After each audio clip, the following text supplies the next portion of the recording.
Welcome to reels and reads. இந்த சேனலில் நீங்கள் பார்க்க போகிற வீடியோஸ் எல்லாமே என்னோடய பெர்செப்ஷன் அண்ட் என்னோடய தாட் ப்ராசஸ் மட்டும்தான். ஸோ இந்த வீடியோவில் நம்ம பார்க்க போகிறது 50 இயர்ஸ் ஆஃப் ரஜினிசம். 50 வருஷம் ஒருத்தரால் தொடர்ந்து உச்சத்தில், அதுவும் ஹீரோவாகவே நடிக்கிறதுன்றது சாத்தியமா? தமிழ் சினிமா ரஜினிக்கு முன்னாடி, ரஜினிக்கு பின்னாடின்னு சொல்லிட்டு ரெண்டாக நம்ம வகைப்படுத்தலாம். ரஜினிக்கு முன்னாடி இருந்த ஹீரோஸ் எல்லாருமே வெள்ளையாக இருப்பாங்க, அழகாக இருப்பாங்க, யங்காக இருப்பாங்க, அண்ட் அவங்க நல்லது மட்டும்தான் செய்வாங்க, நல்லவனாக மட்டும்தான் இருப்பாங்க. ஆனால் ரஜினி தான் ஒரு ரா அண்ட் ரஸ்டிக் லுக், அதாவது ஒரு பாய் நெக்ஸ்ட் டோர் லுக்கில் வந்த first hero of Tamil cinema. அதுதான் மக்களுக்கு பயங்கரமாக கனெக்ட் ஆச்சு. அண்ட் ரஜினியோட கேரக்டர்ஸ் அண்ட் ரஜினி ப்ளே பண்ண கேரக்டர்ஸ் எல்லாமே அவர் ஒரு விவசாயியாவோ ஒரு கூலியாவோ நடிக்கலை. ஆனால் அவர் ஒரு மிடில் கிளாஸ் ஏழையாக தான் நிறையா கேரக்டர் பண்ணியிருக்கார். அந்த கேரக்டரில் அவரோட எமோஷன்ஸ், ஒரு அண்ணனா, ஒரு அப்பாவா, அதுக்கப்புறம் ஒரு வீட்டுக்கு மூத்த பிள்ளையா, அந்த கேரக்டரை அவர் கேரி பண்ணுற விதம், அவரோட ட்ரெஸ்ஸு, இது எல்லாமே தான் ரஜினியை ஆடியன்ஸுக்கு ரொம்ப பக்கத்தில் கொண்டு வந்து சேர்த்துச்சு. ஸோ பொதுவாகவே ஒரு ஜென்ரல் கோட் இருக்குது, acting is not about expressing the emotions, it is about controlling the emotions. ரஜினியோட பெரும்பாலான கேரக்டர்ஸில் அவர் இந்த எமோஷன்ஸை கண்ட்ரோல் பண்ணும்போது நமக்கு இன்ஸ்டண்ட்டாக அவர் கூட கனெக்ட் ஆகும். ரஜினிக்கு முந்தைய நடிகர்கள் அந்த காலகட்டத்தில் பார்த்திங்கன்னா அவங்க நாடக பேக்ரவுண்ட்லேருந்து வந்தவங்க சினிமாவுக்கு. அதனால் அவங்களோட எக்ஸ்ப்ரெஷன்ஸ் எல்லாமே லவுடராக இருக்கும். பிகாஸ் நாடகத்தில் கடைசி ரோவில் உட்காந்துருக்கிறவனுக்கும் இவங்க என்ன நடிக்கிறாங்க, இவங்க பேசுகிற வசனங்கள் எல்லாமே துல்லியமாக கேட்கணுங்கிறதுக்காக அவங்க லவுடராக இருந்தாங்க. அவங்களோட எக்ஸ்ப்ரெஷன்ஸ்லேயும் சரி, டயலாக் டெலிவரிலையும் சரி. உதாரணத்துக்கு சிவாஜி சார். பட் அதுக்கப்புறம் ரஜினி இந்த லவுடர் எமோஷன்ஸ்லேருந்து கண்ட்ரோல்டு எமோஷன்ஸுக்கு டிரான்சிஷன் ஆகிறார். இப்போ உதாரணத்துக்கு கூட்டத்தில் நம்ம அவமானப்படுறோம் அப்படின்னா அந்த அவமானத்தை நம்ம வெளிக்காட்டிக்க மாட்டோம், அதை கண்ட்ரோல் பண்ணிவிட்டு அந்த இடத்துலேருந்து சீக்கிரமாக நகர்ந்து போக தான் ட்ரை பண்ணுவோம். அதே மாதிரி நிறைய பேர் இருக்கும்போது நமக்கு அழுக வருது அப்படின்னா நம்ம அழமாட்டோம். அந்த அழுகையை கண்ட்ரோல் பண்ணிவிட்டு 2 கண்ணீர் துளியோட அதை கண்ட்ரோல் பண்ணிவிட்டு அதுலேருந்து கடந்து போக ட்ரை பண்ணுவோம். இன்னும் துல்லியமாக சொல்லணும் அப்படின்னா, ஒரு குடிகாரன் எப்போதுமே தான் குடிச்சிருக்கன்றதை வெளில காட்டிக்க முயற்சி பண்ண மாட்டான். நான் ஸ்டெடியாக தான் இருக்கேன், நான் ஸ்டெடியாக தான் போகிறேன் அப்படின்றது தான் அவன் நினச்சிப்பான்.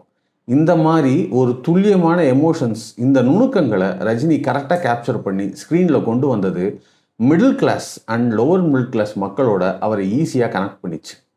பொதுவாக இந்த right preparation meets right opportunity, there happens a miracle. அப்படி தான் நம்ம ரஜினி சாரோட லைஃபையுமே பார்க்கணும். ஏன்னா அவரோட ஹார்ட் ஒர்க், அவரோட டிட்டர்மினேஷன், அதை தான் அவரை இந்த அளவுக்கு மேலே கொண்டு வந்துச்சு. இது பொதுவாக எல்லாருக்குமே நடக்கிறது தானே அப்படின்னு உங்களுக்கு தோணலாம். ஆனால் நீ எதை தேடுகிறாயோ அது உன்னை தேடி கொண்டிருக்கிறதுன்னு சொல்லுவாங்க. இந்த யூனிவர்ஸ் உங்களுக்கான ரைட் டைம், ரைட் எஃபர்ட், இது ரெண்டும் இருக்கும்போது இந்த யூனிவர்ஸை உங்களை மேலே தூக்கி விடும். உதாரணத்துக்கு ரஜினி சாரோட சில படங்களோட டைட்டில் அவருக்கு ஆப்டாக அப்படியே பொருந்திருக்கும். உதாரணத்துக்கு அவரோட முதல் படம் அபூர்வ ராகங்கள். உண்மையாகவே ரஜினி சார் ஒரு அபூர்வ பிறவி தான். ராக்ஸ் டு ரிச்சஸ் ஸ்டோரி தான் அவரோடது. ரஜினி சாருக்கு சூப்பர் ஸ்டார்ன்ற பட்டம் முதல்ல கொடுத்த படம் பைரவி. கலைப்புரி தானு சார் தான் அதோட ப்ரொடியூசர். அவர் தான் முதல்ல சூப்பர் ஸ்டார் அப்படிங்கிற பட்டத்தை ரஜினி சாருக்கு தராரு. ஆனால் இதில் ஒரு ஸ்ட்ரேஞ்ச் கோயின்சிடென்ஸ் என்ன அப்படின்னா, பைரவிங்கிறது ஒரு ராகம். அந்த ராகத்தோட மெயின் எமோஷன்ஸே பார்த்தீங்கன்னா ஸ்பிரிச்சுவல் சரண்டர், லாஞ்சிட்டிவிட்டி, அதுக்கப்புறம் டிவோஷன். இது மூணுமே பார்த்தீங்கன்னா ரஜினி சாரோட வாழ்க்கையில் இருக்கும். அதுக்கப்புறம் அவரோட 100வது படமாக அமைஞ்சது Sri Raghavendra, which is a spiritual awakening. அவர் தனக்குள்ளே இருந்த ஒரு ஆன்மீகவாதியை கண்டடைந்த தருணம்னு கூட அதை சொல்லலாம். அதே மாதிரி 150வது படம் பாபா, அதுவும் அவருக்குள்ளே இருந்த ஒரு ஆன்மீகவாதி மிக சரியாக வெளிப்பட்ட ஒரு படம் அது. இதுக்கு நடுவில் நம்ம 2 படத்தை பார்க்கணும். ஒன்று அண்ணாமலை, இன்னொன்று பாஷா.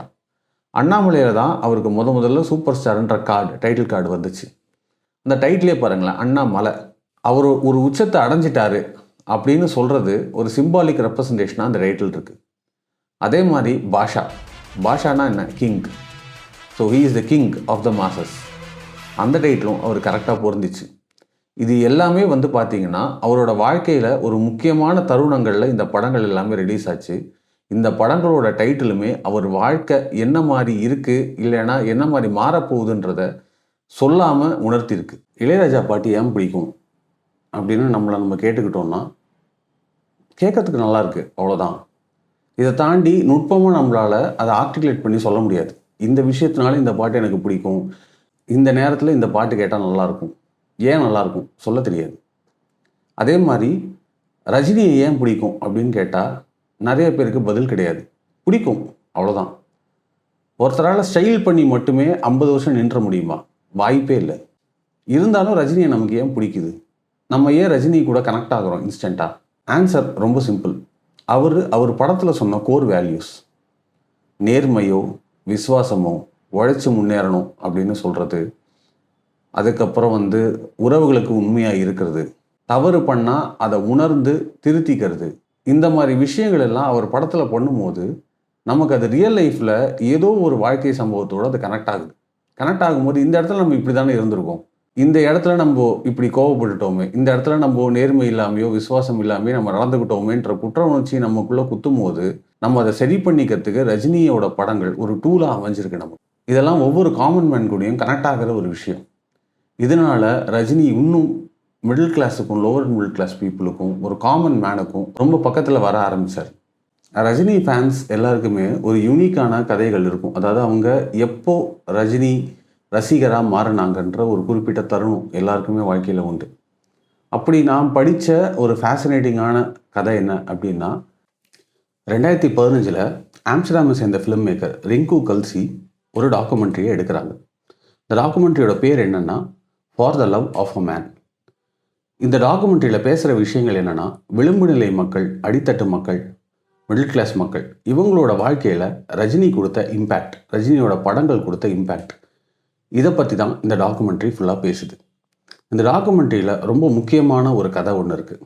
அந்த கதை யாருதுன்னா ஜி மணி அப்படின்ற ஒரு கேங்ஸ்டரை பற்றின கதை. இவர் நார்த் மெட்ராஸோட ஒரு கேங்ஸ்டர்.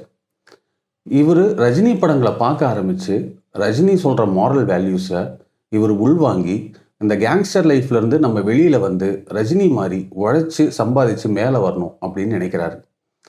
அப்போது கேங்ஸ்டர் லைஃப் எல்லாத்தையும் விட்டுட்டு இவர் ஒரு வேர்க்கடலை வியாபாரியாக தன்னோட வாழ்க்கையை ஆரம்பித்து இன்னைக்கு ரஜினி ரசிகர் மன்றத்தில் ஒரு முக்கியமான பொறுப்பில் இருக்கார். அதனால தான் நம்ம ரஜினியை ரஜினின்னு சொல்லாமல் தலைவர்னு சொல்கிறோம். இந்த மாதிரி நமக்கு தெரிஞ்சது இந்த ஒருத்தரோட கதை. ஆனால் தெரியாமல் நிறைய பேரோட வாழ்க்கையில் ரஜினியோட படங்களும் ரஜினியோட மாரல் வேல்யூஸும் பெரிய இம்பேக்டை உருவாக்கியிருக்கு, அவங்கள சீர்திருத்திருக்குன்னே சொல்லலாம். நம்ம எல்லாரோட லைஃப்லேயுமே ரஜினி இம்பேக்ட்ன்றது நம்ம அறியாமலேயே நம்ம சப்கான்ஷியஸ் மைண்டில் அது இருக்குது. உதாரணமாக பார்த்திங்கன்னா, நம்ம லைஃபோட லோவஸ்ட் பாயிண்டில் நம்ம இருக்கும்போது நமக்கு டக்குன்னு ஞாபகத்துக்கு வர்ற டயலாக் என்னென்னா, நல்லவங்களை ஆண்டவன் சோதிப்பான் ஆனால் கைவிட மாட்டான். அதே மாதிரி வாழ்க்கையில் நிறைய பிரச்சனைகள் இதுக்கு மேலே என்ன பண்ணுறதுன்னு தெரியாத போது நமக்கு ஒரு நம்பிக்கை தேவைப்படுது. அந்த நம்பிக்கையாக நம்ம சொல்கிற டயலாக் தான், போடா அந்த ஆண்டவனே நம்ம பக்கம்.